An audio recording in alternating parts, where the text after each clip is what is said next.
This is today's Bible reading.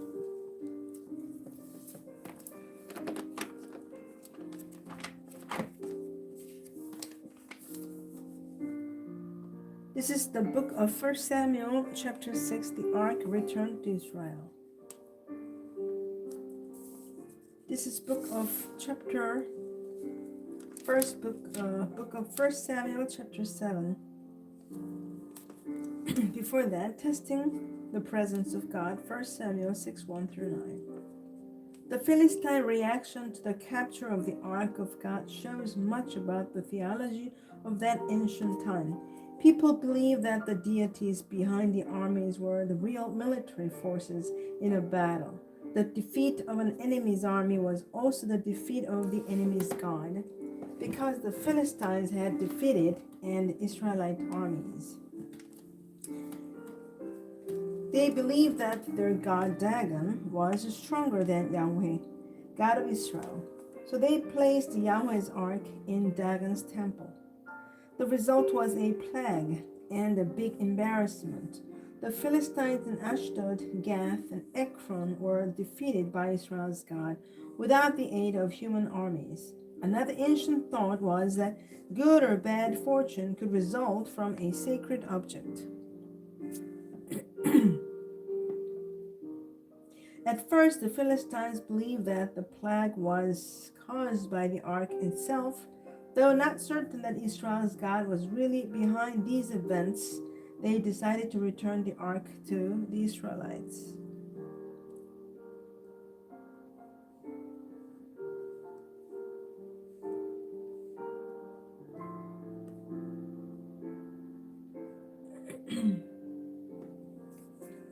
Before sending the ark out, the Philistines checked with their priests and diviners, a standard practice in the ancient Near East. Before any activity, official or mundane worshippers inquired of the gods whether the action would be a good thing. The unexpected answer: send back the ark, along with god images of tumors and rats, all in honor of Yahweh, God of Israel. Seeking cures, petitioners used models of disease as offerings and deities of healing. The object served as a form of imitative magic, while the gold was a gift to the god.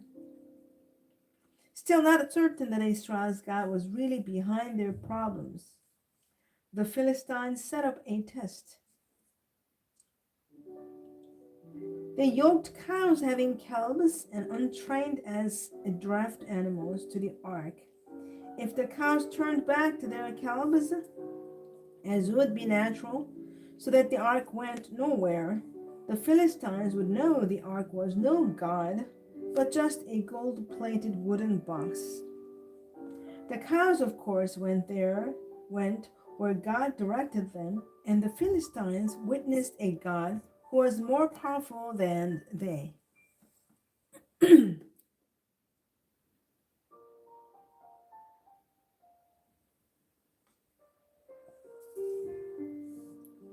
Now, book of 1 Samuel, chapter 7. Then the men of Kiriath Jearim came and took the ark of the Lord and brought it into the house of Abinadab on the hill, and consecrated Eleazar his son to keep the ark of the Lord. Samuel judges Israel. So it was that the ark remained in Kiriath Jearim a long time. It was there 20 years, and all the house of Israel lamented after the Lord. Then Samuel spoke to all the house of Israel, saying, If you return to the Lord with all your hearts, then put away the foreign gods and the Ashtoreth from among you, and prepare your hearts for the Lord, and serve him only, and he will deliver you from the hand of the Philistines. So the children of Israel put away the Baals and the Ashtoreths, and served the Lord only. And Samuel said, Gather all Israel to Mizpah, and I will pray to the Lord for you. So they gathered together at Mizpah, drew water, and poured it out before the Lord. And they fasted that day, and said there, We've sinned against the Lord. And Samuel judged the children of Israel at Mizpah. Now when the Philistines heard that the children of Israel had gathered together at Mizpah, the lords of the Philistines went up against Israel.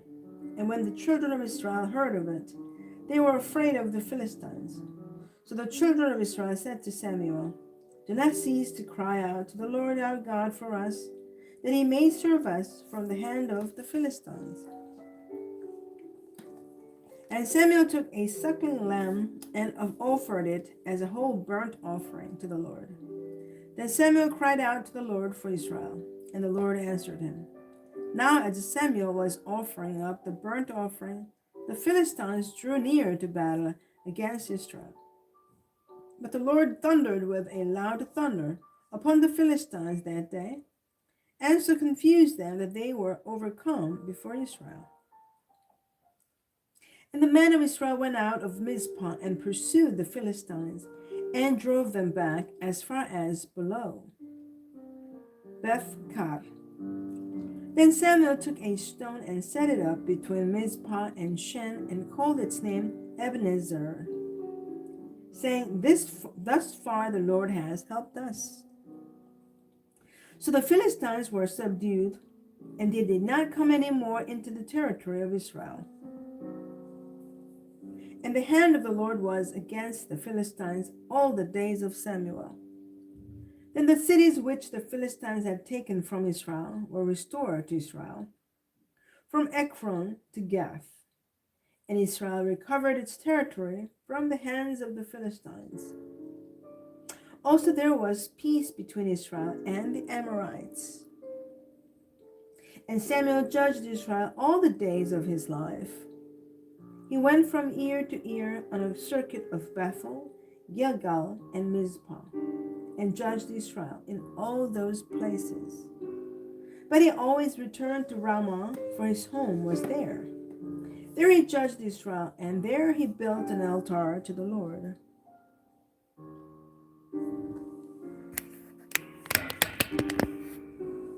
The United Monarchy in Israel. In the large scope of ancient Near Eastern history, no time was more propitious for Israel to establish a monarchy. No great empire existed that might challenge a new kingdom.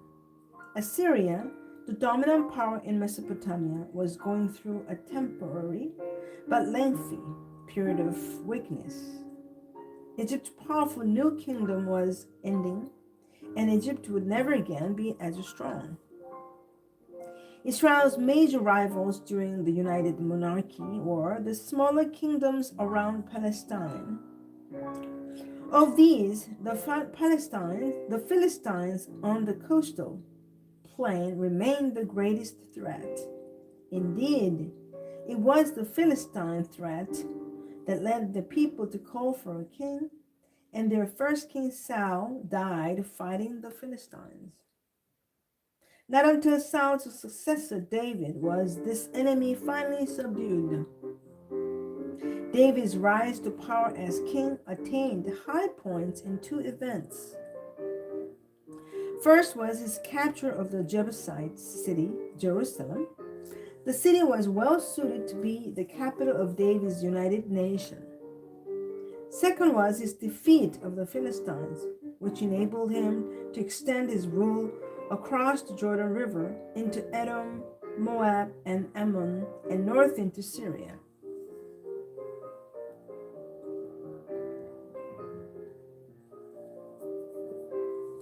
By the region of Solomon, David's son and successor, Israel's borders had expanded to their greatest extent ever. Solomon consolidated his father's modest empire. By means of diplomatic ties, especially with the merchant city of Tyre to the north, Solomon became very successful in international trade. Within Israel, he constructed a new kind of state. The loose confederacy of independent tribes was replaced by a highly organized central bureaucracy, including military conscription and forced labor. Even Israel's worship center changed from a movable tent shrine to a permanent temple, with the king himself performing some sacred functions. Israel received what they had asked for in 1 Samuel 8:5, a king like all the nations.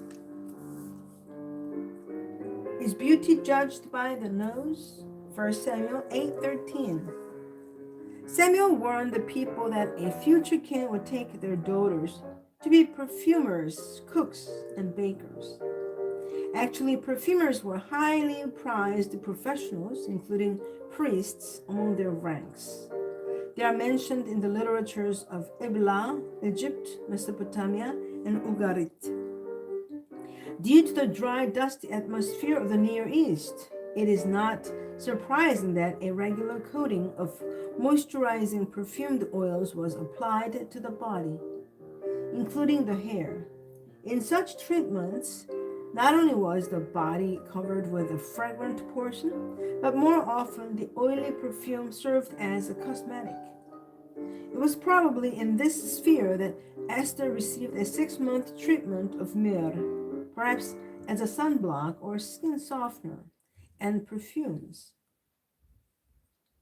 Among the perfumes available in Bible times were calamus, cassia, cinnamon, bdellium, frankincense, galbanum, myrrh, nard, and saffron. Many of these items were imported from distant lands like Arabia, Nepal, Sri Lanka, India, and Somaliland. They were transported by caravans and overland routes, like the traders who bought Joseph while traveling from Gilead on their way to Egypt. Perfumes probably also were transported by ship. Among the specific uses of perfumes were preparations for the dead. When King Asa died, he was laid in a bed in his tomb that was filled with the spices and various ingredients prepared in a mixture of ointments. The medicinal use of perfumes and oils required specialists who knew not only how and when to apply these remedies, but also what to apply. This made professional perfumers an important part of ancient societies. Feeling good certainly does delight one's heart.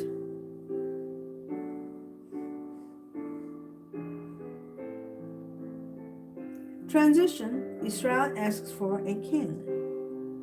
Samuel's sons, as Eli's before him, were not worthy of their father in his old age. Samuel had appointed his sons as judges, but nothing about their judging could be characterized as just.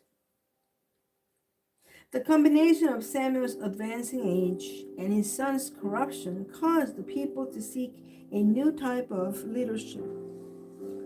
The people did not blame Samuel for his son's ways. Nevertheless, they were ready to replace their corrupt judges with a king, following the pattern of other nations.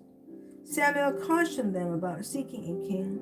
The picture he gave them was typical of Near Eastern kings: oppressive, greedy, and self-serving.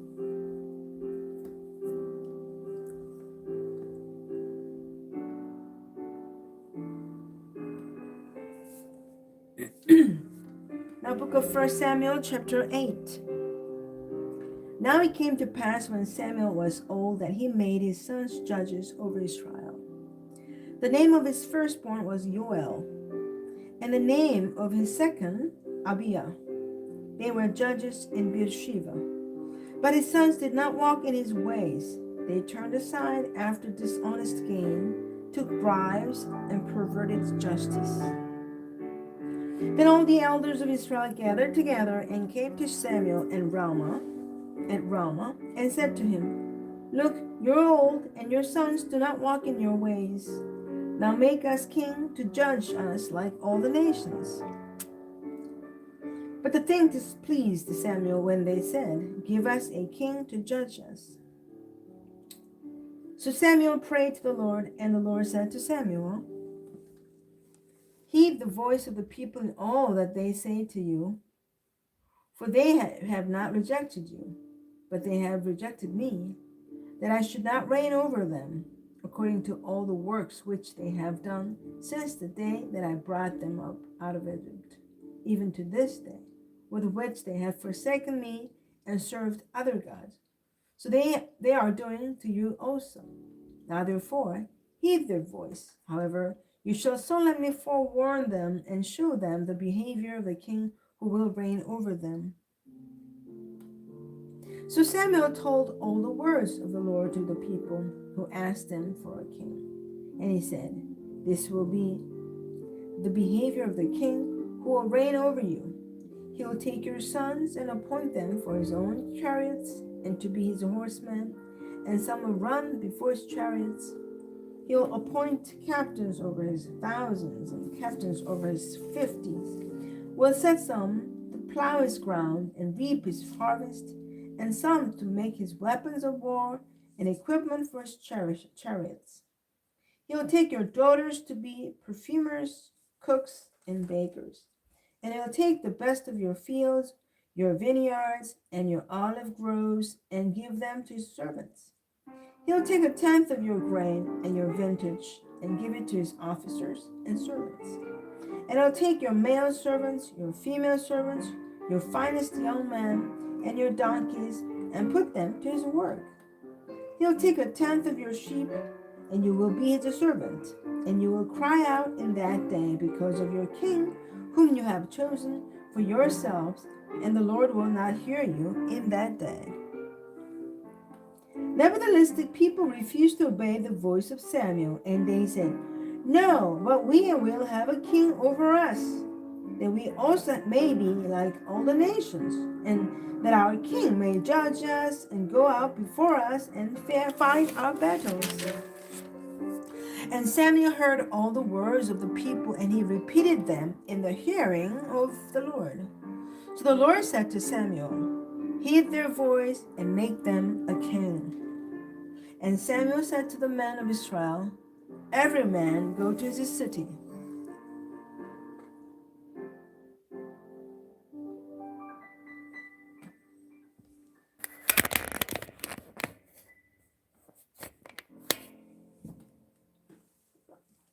Transition, prophetic account, Saul and David.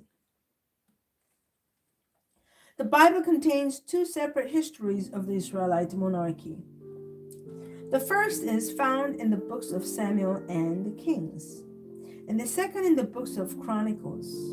Although the account in Chronicles is based on the earlier history of Samuel and the Kings, and often quotes directly from it, the two accounts tell history from very different perspectives. These two different views of Israel's history could be described as the prophetic view in Samuel, Kings, and the priestly view in Chronicles. Whereas Samuel and Kings are especially interested in prophets, and prophecy, Chronicles is much more concerned with the temple and its priests. Because of such clear differences, the two accounts will be presented separately in our alternating presentations, labeled prophetic and priestly. The prophetic account begins with the prophet Samuel's meeting with Saul, the man from the tribe of Benjamin, who would become the first king. At that time, the Philistines along the Mediterranean sea coast dominated the scene. But Saul was well suited to command Israel. He proved this by leading a military campaign against Ammon. In this battle, Saul behaves like one of the judges of earlier years, and is consequently accepted by both northern and southern Israel. The account of Saul's career is woven together with the rise to power of Israel's next king, David. Saul's last years were clouded by periods of depression and gloom. By the time the young David entered Saul's court with his soothing music, he had already been anointed Saul's successor. Amen. This is the end of the Bible reading today. Thanks for joining me. Have a great day, and God bless you. And see you tomorrow again.